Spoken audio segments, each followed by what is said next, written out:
이럴 수가. 정희로가 감기 바이러스로 인한 외출 금지 안내문을 보며 충격에 빠진다. 안 돼. 오늘은 꼭 가야 하는데. 필사적으로 잠긴 문을 두드리는 정희로. 내 손녀 결혼식이 오늘인데 제발 1시간만이라도.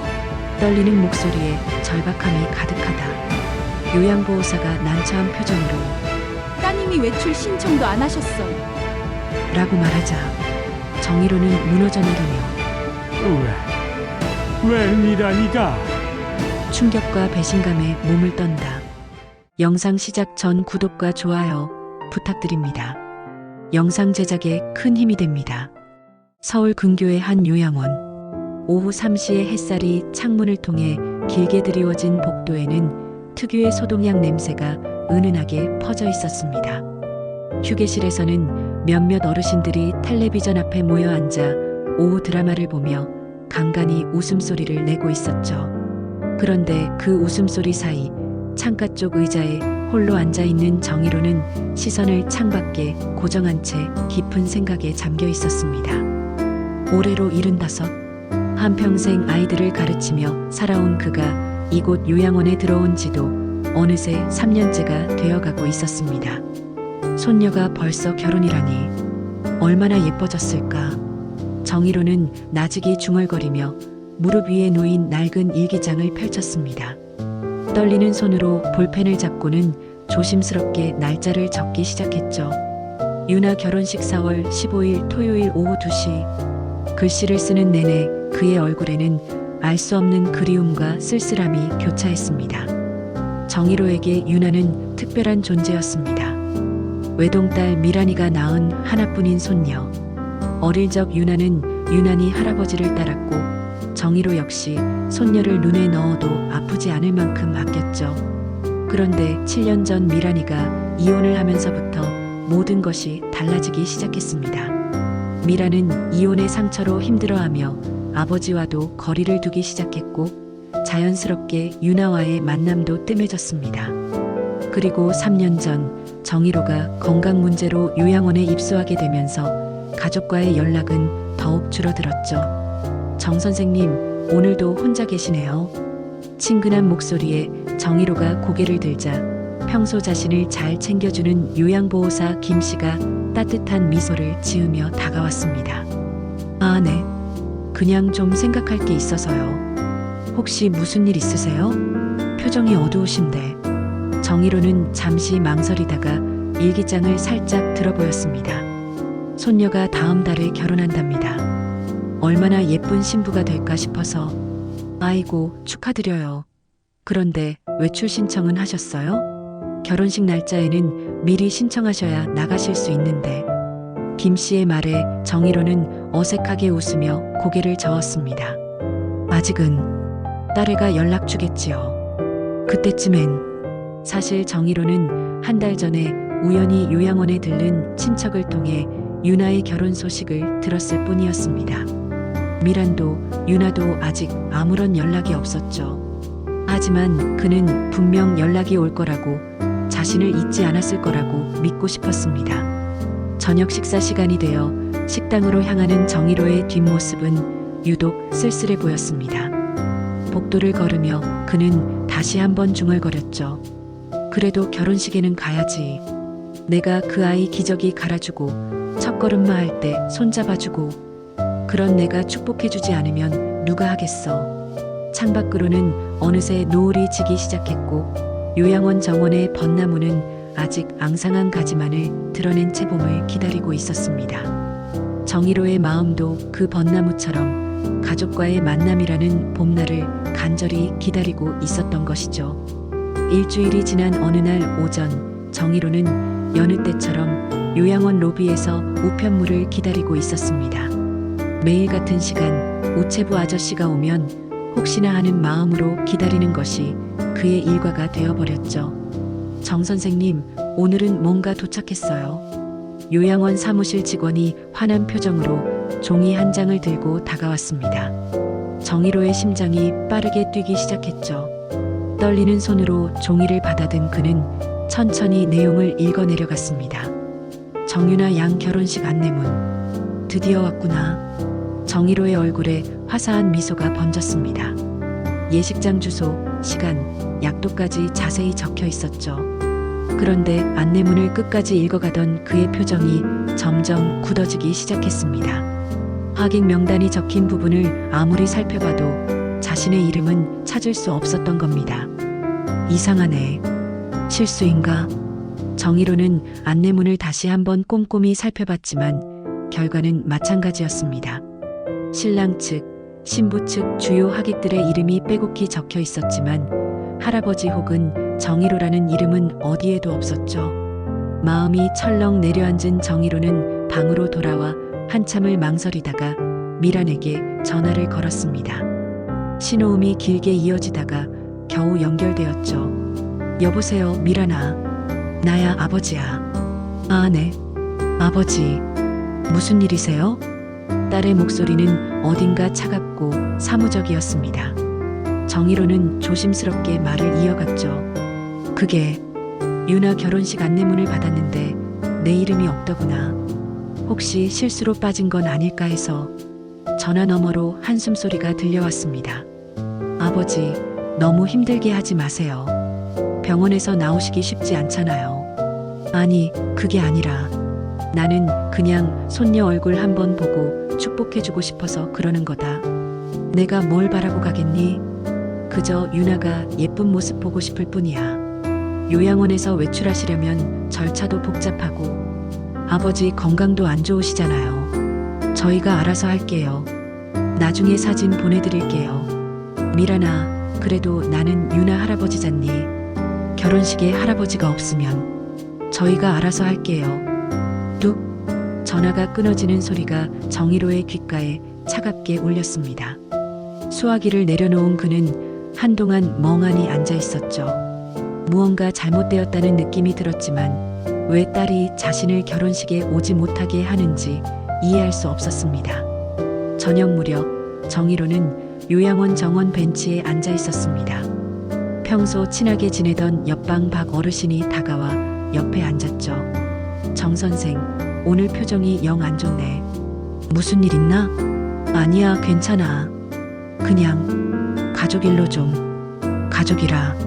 나도 자식들하고 사이가 영 틀어져서 말이야. 이놈의 세상, 늙으면 다 소용없어. 박 어르신의 씁쓸한 말에 정희로는 아무 대답도 할 수 없었습니다.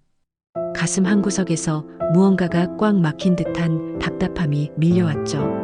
밤이 되어 침대에 누운 정희로는 천장을 바라보며 옛 기억들을 떠올렸습니다.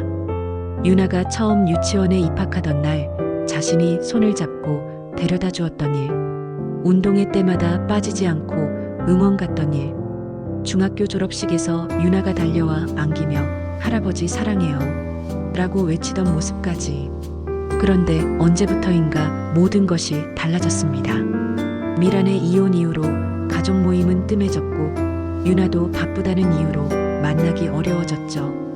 그리고 이제는 결혼식에조차 초대받지 못하는 처지가 되어버렸습니다. 정희로는 베개 밑에서 낡은 사진첩을 꺼내 들었습니다. 거기에는 행복했던 시절의 가족 사진들이 가득했죠. 사진 속 유나의 해맑은 미소를 보며 그는 조용히 눈물을 흘렸습니다. 결혼식을 사흘 앞둔 밤, 정희로는 잠을 이루지 못하고 침대에 앉아 있었습니다.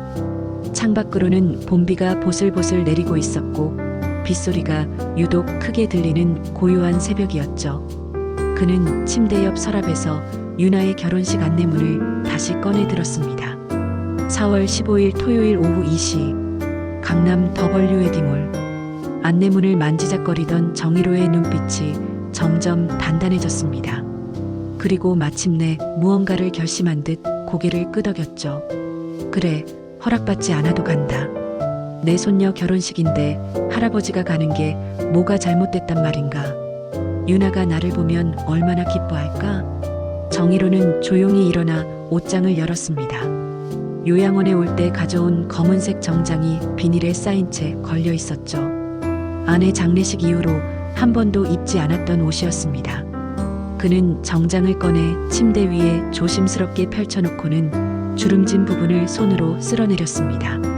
다음 날 아침 정희로는 평소보다 일찍 일어나 요양원 곳곳을 살펴보기 시작했습니다. 외출 절차를 밟지 않고 나가려면 철저한 계획이 필요했죠.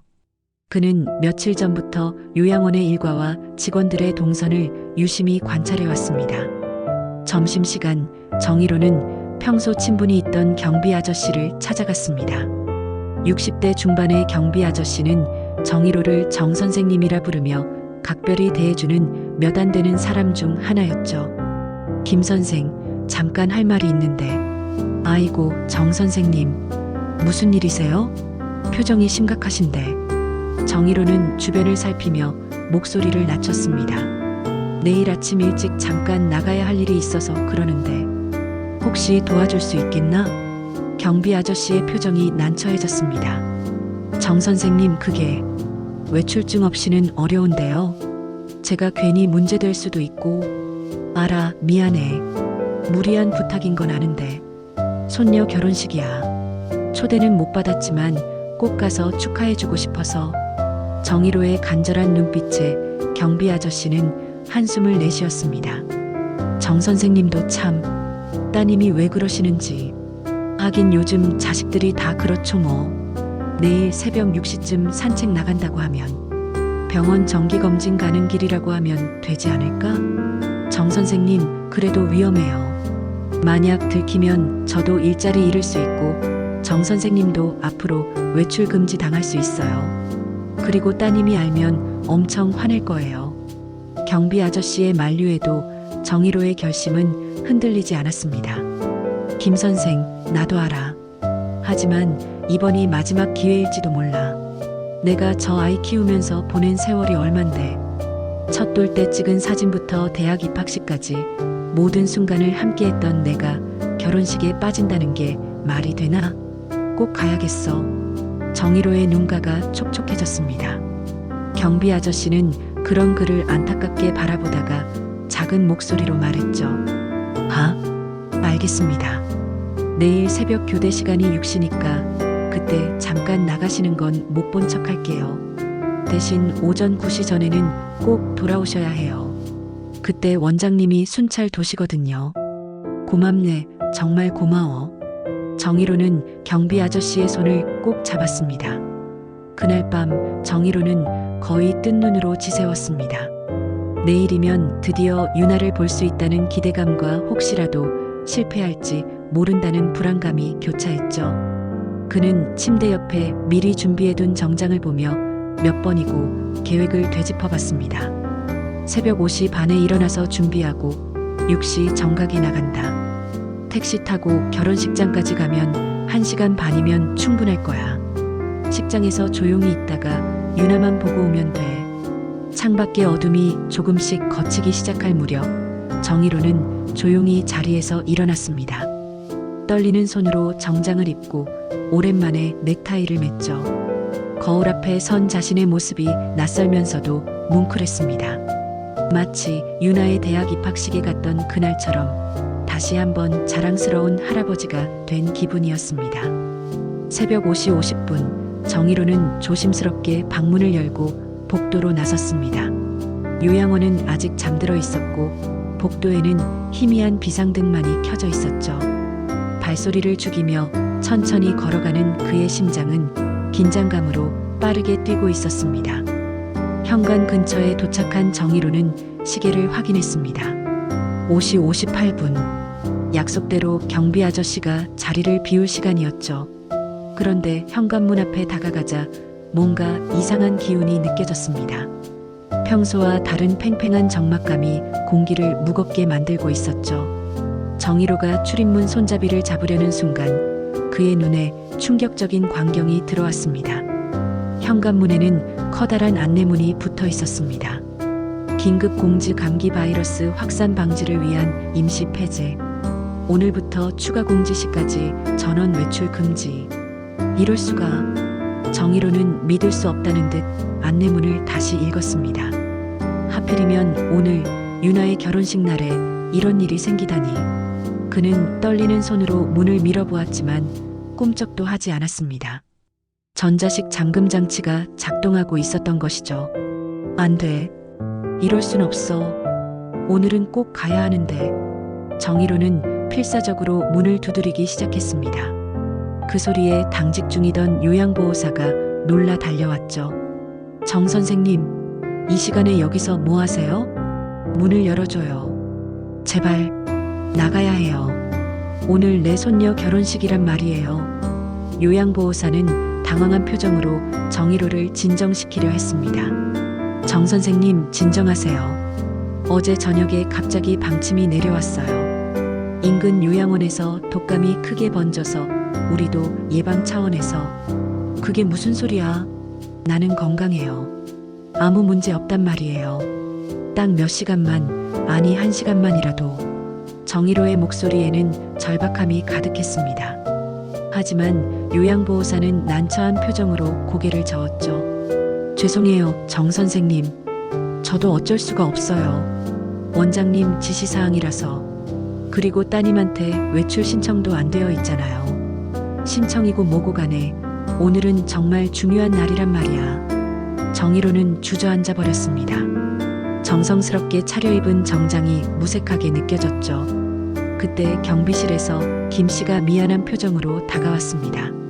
정 선생님, 저도 어젯밤에야 통보받았어요. 도와드리고 싶어도 이건 저도 어쩔 수가. 김 선생, 제발 다른 방법은 없나? 뒷문이라도. 다 막혀 있어요. 비상구까지 전부 통제 상태예요. 정말 죄송합니다. 아침 해가 떠오르면서 요양원에는 하나둘 사람들이 깨어나기 시작했습니다. 정희로는 현관앞 의자에 망연자실 앉아 있었죠. 창밖으로는 토요일 아침의 평화로운 풍경이 펼쳐졌지만 그에게는 철창 너머의 세상처럼 느껴졌습니다. 오전 9시가 되자 원장이 순찰을 나왔습니다. 현관에 앉아있는 정희로를 본 원장은 미안한 표정을 지었죠. 정 선생님, 들었습니다. 오늘 손녀분 결혼식이시라고요. 정말 안타깝게 됐네요. 원장님, 한 번만 봐주십시오. 저는 정말 건강합니다. 검사도 받겠습니다. 제발. 정 선생님, 저도 마음이 아픕니다. 하지만 다른 어르신들의 안전도 생각해야 해요. 한 분이라도 예외를 두면. 정희로는 더 이상 아무 말도 하지 않았습니다. 원장의 말이 맞다는 것을 알면서도 받아들이기 힘들었죠. 시간은 무심하게 흘러갔습니다.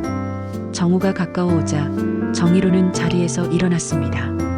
이제 곧 유나가 결혼식장에 도착할 시간이었죠. 그는 창가로 걸어가 멀리 보이는 도로를 바라봤습니다. 결혼식장으로 향하는 하객들의 차량이 하나둘 지나가는 것이 보였습니다.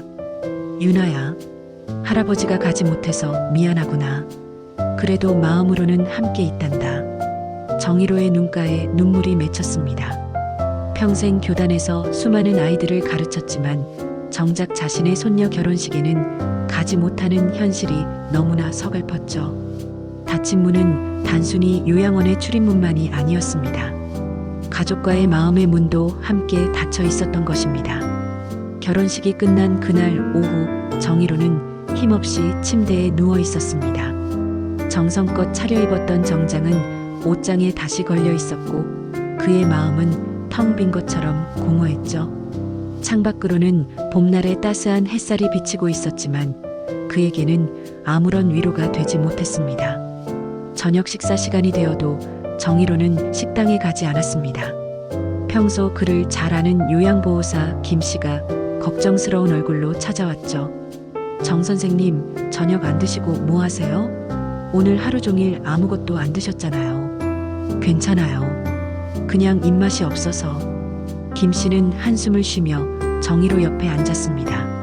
잠시 망설이던 그녀가 조심스럽게 입을 열었죠. 정 선생님, 사실 제가 드릴 말씀이 있어요. 오늘 아침 일 때문에 마음이 많이 상하셨죠? 정희로는 고개만 살짝 끄덕였습니다. 실은 어제 저녁에 외출 금지 조치가 내려온 게 좀 이상했어요. 인근 요양원에 확인해 봤더니 독감 같은 건 없었거든요. 뭐라고요? 정희로가 놀라 몸을 일으켰습니다. 김 씨는 목소리를 더욱 낮췄죠. 그래서 제가 사무실에 가서 슬쩍 기록을 봤는데 어제 오후에 따님한테서 전화가 왔더라고요. 정 선생님이 혹시라도 결혼식에 오시려고 하면 막아달라고. 정희로의 얼굴이 창백해졌습니다. 설마 했던 일이 사실이었던 것이죠. 미란이가 정말 그랬단 말이오? 네. 원장님께 특별히 부탁했다고 하더라고요. 아버지가 오시면 곤란하니 절대 나오지 못하게 해달라고요. 그래서 급하게 외출 금지 조치를. 김 씨의 말이 끝나기도 전에 정희로는 깊은 한숨을 내쉬었습니다. 가슴 한 구석이 무너져 내리는 것 같았죠. 왜 그랬을까요? 내가 뭘 그렇게 잘못했기에. 정 선생님, 내가 부끄러운 아버지인가요? 요양원에 있는 늙은이라서? 아니면 다른 이유가? 정희로의 목소리가 떨렸습니다. 평생 자식을 위해 살아온 그에게 이런 대우는 너무나 가혹했죠. 다음 날 오전 정희로는 무거운 마음으로 상담실을 찾았습니다. 요양원 상담사는 그의 이야기를 조용히 들어주었죠. 따님과 사이가 언제부터 멀어지셨나요? 7년 전 미란이가 이혼하면서부터였어요. 사위가 바람을 피웠는데 미란이는 왜인지 저한테 화를 냈죠. 아버지가 자기 편을 들어주지 않는다고. 그때 무슨 일이 있었나요? 정희로는 아픈 기억을 더듬었습니다.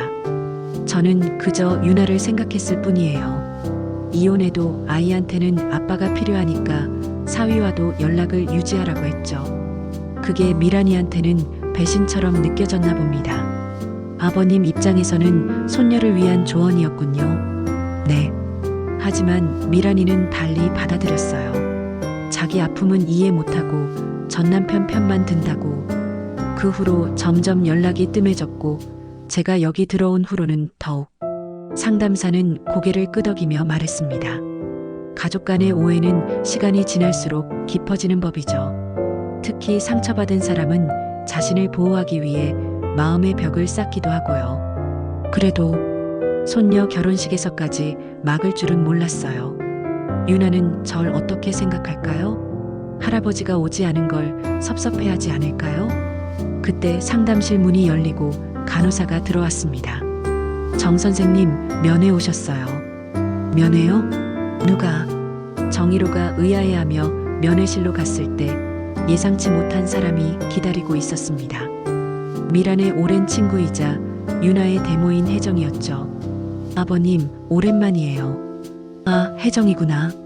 어쩐 일이니? 혜정은 미안한 표정으로 봉투 하나를 건넸습니다. 결혼식 사진이었죠.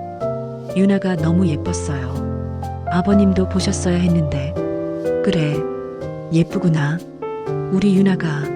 정희로는 사진을 보며 미소를 지으려 했지만 눈가에는 어느새 눈물이 맺혔습니다. 혜정이 조심스럽게 말을 이었죠. 아버님, 사실 유나는 할아버지가 오실 거라고 믿고 있었어요. 미란이가 일부러 초대 안 했다는 걸 결혼식 당일에야 알았대요. 혜정이 돌아간 그날 밤 정희로는 결혼식 사진을 가슴에 품고 오랫동안 앉아 있었습니다. 웨딩드레스를 입은 유나의 모습은 정말 아름다웠지만 그 행복한 순간에 자신이 없었다는 사실이 가슴을 더욱 아프게 했죠. 그래도 유나는 날 기다렸구나. 그것만으로도 고맙다. 정희로는 침대 밑에서 오래된 나무 상자를 꺼냈습니다. 그 안에는 소중한 추억들이 고스란히 담겨 있었죠. 손녀가 태어났을 때 병원에서 받은 발도장, 첫 돌 때 찍은 사진, 유치원 졸업장. 하나하나 꺼내보며 그는 행복했던 시절을 떠올렸습니다. 그러다 상자 맨 아래에서 낡은 편지 봉투 하나를 발견했습니다. 10살 무렵의 유나가 삐뚤빼뚤한 글씨로 쓴 편지였죠. 할아버지께. 저 유나예요. 오늘 학교에서 가족 소개하기를 했는데요. 저는 할아버지 이야기를 제일 많이 했어요. 우리 할아버지는 선생님이셔서 아주 똑똑하시고 저한테 책도 많이 읽어주시고 세상에서 제일 좋은 할아버지라고요. 친구들이 다 부러워했어요. 할아버지, 저 다음 주에 유치원에서 발표회해요. 꼭 와주세요. 할아버지 없으면 울 거예요. 사랑해요. 유나 올림. 편지를 읽던 정희로의 눈에서 눈물이 주르륵 흘러내렸습니다. 그때의 유나는 할아버지를 이렇게 자랑스러워했는데 지금은 어떻게 생각할까요? 결혼식에 오지 않은 할아버지를 원망하고 있을지도 모른다는 생각에 마음이 무거워졌습니다. 정희로는 편지를 다시 한번 읽으며 깊은 생각에 잠겼습니다. 그리고 무언가를 결심한 듯 책상 앞에 앉아 펜을 들었죠. 유나에게 할아버지가 결혼식에 가지 못해서 정말 미안하구나. 내가 얼마나 예쁜 신부였을지, 얼마나 행복했을지 상상만 해도 가슴이 벅차오른다. 하지만 몇 줄 쓰지 못하고 펜을 내려놓았습니다. 무슨 말부터 해야 할지, 어떻게 설명해야 할지 막막했죠. 미란이 막았다는 사실을 말해야 할까요? 아니면 그냥 자신이 가지 못했다고만 해야 할까요? 다음 날 아침 정희로는 요양원 도서실에서 앨범을 뒤적이고 있었습니다. 거기에는 요양원 행사 사진들이 가득했는데 그 중에서 자신이 다른 어르신들에게 글쓰기를 가르치는 사진이 있었죠. 맞아. 나는 평생 교사였지. 가르치는 게 내 일이었어. 정희로는 갑자기 무언가 떠오른 듯 자리에서 일어났습니다. 그리고 원장실을 찾아갔죠. 원장님, 제가 부탁드릴 게 있습니다. 네, 정 선생님. 무슨 일이신가요? 제가 요양원에서 글쓰기 교실을 열고 싶습니다. 어르신들께 자서전 쓰기를 가르쳐 드리고 싶어요. 원장은 의외라는 표정을 지었습니다. 갑자기 왜? 살면서 하지 못한 말들, 전하지 못한 마음들이 너무 많다는 걸 깨달았어요. 저도 그렇고 다른 어르신들도 마찬가지일 겁니다. 가족들에게 남기고 싶은 이야기를 글로 쓸 수 있도록 돕고 싶습니다. 원장은 고개를 끄덕였습니다. 좋은 생각이세요. 어르신들도 좋아하실 것 같네요. 그날부터 정희로는 글쓰기 교실을 준비하기 시작했습니다. 그리고 자신도 유나에게 줄 특별한 선물을 준비하기로 했죠. 단순한 편지가 아닌 할아버지의 인생 이야기를 담은 책을 쓰기로 한 것입니다. 그래, 지금은 만나지 못하더라도 언젠가 유나가 이 책을 읽으면서 할아버지를 이해하게 될 거야. 내가 얼마나 유나를 사랑했는지, 왜 그동안 함께하지 못했는지. 정희로는 첫 장에 제목을 적었습니다. 사랑하는 손녀 유나에게. 할아버지가 전하는 인생 이야기. 그때 요양보호사가 급하게 들어왔습니다. 정 선생님, 면회 오셨어요. 그것도 아주 특별한 손님이. 정희로가 의아해하며 면회실로 갔을 때 믿을 수 없는 광경이 눈앞에 펼쳐졌습니다. 웨딩드레스는 벗었지만 여전히 신부의 행복한 기운이 감도는 유나가 눈물을 글썽이며 서 있었던 것입니다. 면회실 문이 열리자 유나가 눈물을 글썽이며 서 있었습니다. 신혼여행도 미루고 찾아온 듯 여행 가방을 끌고 있었죠. 정희로는 믿을 수 없다는 듯 유나를 바라보다가 떨리는 목소리로 이름을 불렀습니다. 유나야. 할아버지. 유나는 참았던 눈물을 쏟으며 정희로에게 달려들었습니다. 정희로는 손녀를 꼭 끌어안았죠. 얼마나 그리웠던 온기인지 두 사람은 한참 동안 아무 말 없이 서로를 안고 있었습니다. 할아버지, 정말 죄송해요. 정말 죄송해요. 유나는 흐느끼며 계속해서 사과했습니다. 정희로는 손녀의 등을 토닥이며 달랬죠. 아니야, 내가 뭐가 미안하니. 할아버지가 못 가서 미안하지. 아니에요. 제가 다 알아요. 엄마가 일부러 초대 안 했다는 것도, 할아버지가 오시려고 했는데 못 나오셨다는 것도. 유나는 눈물을 닦으며 이야기를 이어갔습니다. 결혼식 날 아침에 혜정 이모가 말해줬어요. 할아버지가 저 결혼식에 꼭 가고 싶어 하신다고. 그런데 엄마가 막았다고요. 저 정말 충격받았어요. 엄마한테 따졌더니 그제야 인정하더라고요. 정희로는 놀란 표정을 지었습니다. 내가 그걸 어떻게. 이모가 더는 못 보겠다고 하시더라고요. 결혼식장에서 저는 계속 할아버지를 찾았어요. 분명 오실 거라고 믿었거든요. 그런데 끝까지 안 오시니까 할아버지가 절 사랑하지 않으시나 생각했어요. 엄마는 할아버지가 오기 싫어하신다고 했고요. 유나의 목소리가 떨렸습니다. 그런데 진실을 알고 나니까 너무 화가 나고 슬펐어요. 할아버지가 얼마나 오고 싶으셨을까, 얼마나 서운하셨을까 생각하니까 가슴이 찢어질 것 같았어요. 정희로는 손녀의 손을 꼭 잡았습니다. 괜찮아. 내가 이렇게 와줬잖아. 그것만으로도 할아버지는 충분해. 할아버지, 제가 정말 몰랐어요. 엄마가 왜 그랬는지 아직도 이해가 안 가요. 할아버지가 뭘 잘못하셨다고. 유나는 가방에서 무언가를 꺼냈습니다. 결혼식 사진첩이었죠. 할아버지, 이거 보세요. 제가 특별히 할아버지 자리를 비워뒀어요. 주례 선생님 옆에요. 원래 할아버지가 앉으셨어야 할 자리. 사진을 보니 정말로 신랑 신부 가족석 맨 앞자리 하나가 비어 있었습니다. 그 빈 의자가 정희로의 마음을 더욱 아프게 했지만 동시에 따뜻하게도 했죠. 혹시 할아버지가 늦게라도 오실까봐 끝까지 비워뒀어요. 하객들이 물어봐도 우리 할아버지 자리라고 했고요. 정희로의 눈가가 촉촉해졌습니다. 유나야, 할아버지, 저 어릴 때 기억 다 나요. 할아버지가 매일 학교 데려다 주시고 받아주시고 아플 때 밤새 간호해 주시고 운동회 때마다 제일 크게 응원해 주셨잖아요. 그런 할아버지를 제가 어떻게 잊을 수 있겠어요? 유나는 또다시 눈물을 흘렸습니다. 신혼여행도 미뤘어요.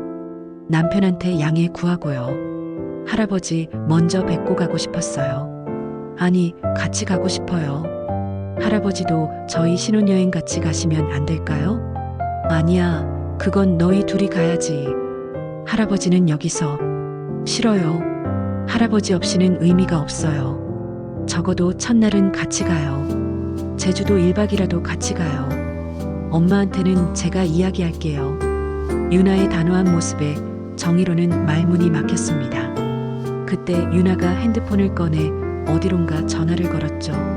엄마, 나 지금 할아버지 만나고 있어. 응, 요양원이야. 엄마도 지금 당장 와. 할 이야기가 있어. 통화를 끝낸 유나는 단호한 표정으로 말했습니다. 오늘 다 풀어야 해요. 엄마랑 할아버지, 그리고 우리 가족 모두요. 더는 이렇게 살 수 없어요. 1시간쯤 지났을까요? 면회실 문이 열리고 미란이 들어왔습니다. 정희로와 미란, 그리고 유나. 7년 만에 3대가 한자리에 모인 것이었죠. 면회실에는 무거운 침묵이 흘렀습니다.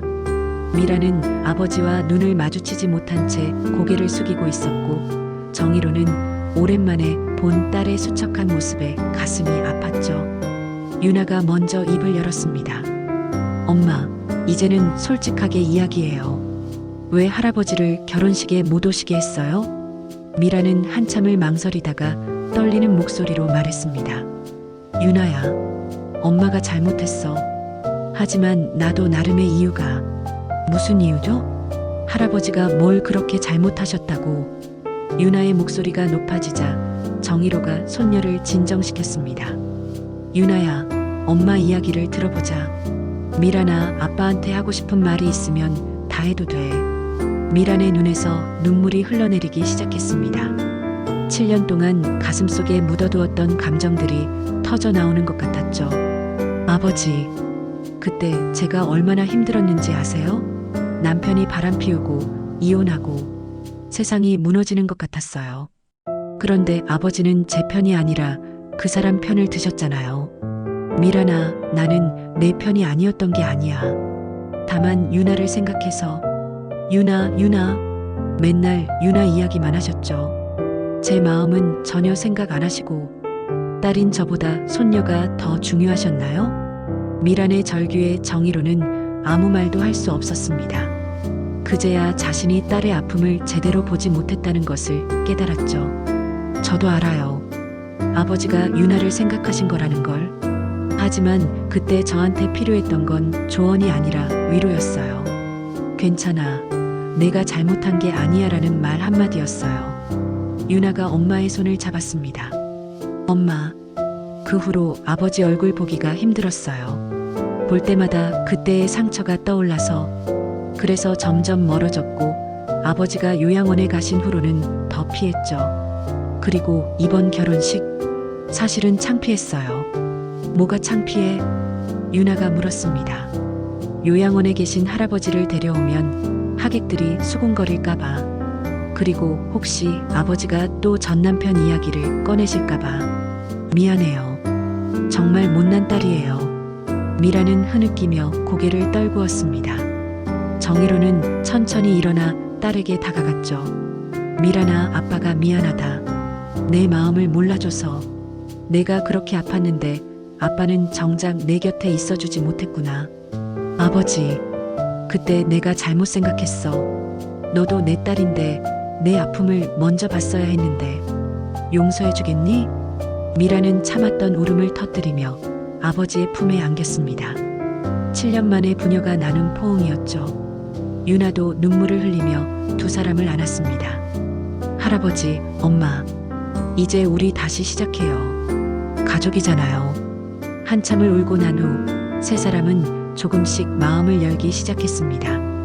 미란이 먼저 입을 열었죠. 아버지, 정말 죄송해요. 결혼식 때도 제가 너무했어요. 아니다. 다 지난 일이야. 중요한 건 지금부터지. 앞으로는 자주 뵐게요. 그리고 유나 말대로 신혼여행 첫날 정도는 같이 가셔도 될 것 같아요. 아버지만 괜찮으시다면. 정희로의 얼굴에 미소가 번졌습니다. 정말이니? 내가 같이 가도 되겠니? 그럼요. 할아버지 모시고 제주도 가요. 맛있는 것도 많이 먹고 좋은 구경도 하고요. 유나가 신나게 말했습니다. 그로부터 한 달 후 요양원 정원에는 벚꽃이 만개했습니다. 정희로는 딸, 손녀와 함께 벚나무 아래를 거닐고 있었죠. 유나는 할아버지 팔짱을 끼고 제잘제잘 이야기를 나누고 있었고 미라는 그런 두 사람을 따뜻한 눈빛으로 바라보고 있었습니다. 참 할아버지, 제가 특별한 선물 준비했어요. 유나가 가방에서 앨범을 꺼냈습니다. 결혼식 사진을 새로 편집한 것이었는데 맨 첫 장에는 정희로의 사진이 합성되어 있었죠. 마치 처음부터 그 자리에 있었던 것처럼 자연스럽게. 이제 할아버지도 저희 결혼식에 함께 하신 거예요. 마음으로는 항상 함께였지만 이제는 사진으로도 영원히 함께해요. 정희로는 앨범을 보며 행복한 미소를 지었습니다. 닫혀있던 문은 열렸고 서로를 향해 닫혀있던 마음의 문도 활짝 열렸습니다. 가족이란 때로는 서로에게 상처를 주기도 하지만 결국은 서로를 이해하고 용서하며 함께 걸어가는 사람들이라는 것을 그들은 다시 한번 깨달았습니다. 봄바람에 흩날리는 벚꽃잎처럼 그들의 아픈 기억도 조금씩 흩어지고 있었습니다. 그리고 그 자리에는 새로운 시작이라는 희망이 피어나고 있었죠. 이 영상이 누군가에겐 위로가 되었기를 바랍니다. 끝까지 봐주셔서 진심으로 감사합니다. 사연이 좋으셨다면 구독과 좋아요 부탁드립니다. 항상 건강하세요.